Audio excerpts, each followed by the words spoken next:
فکر کن صبحت رو با صدای پرنده ها تو یک فضای سرسبز جنگلی مثل این شروع کنی، تو دل طبیعت و آرامش محض باشی، اما توی لوکیشن دسترسی مرکزی.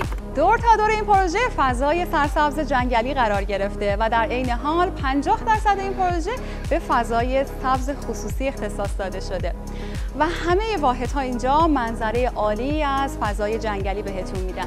تیپ واحدهای 1 تا 4.5 خواب برای فروش موجوده.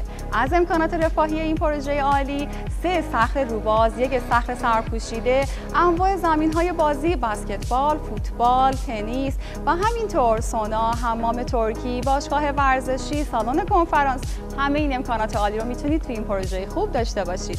ترکیبی از واحدهای تجاری و مسکونی توی یک موقعیت و دسترسی عالی و مرکزی.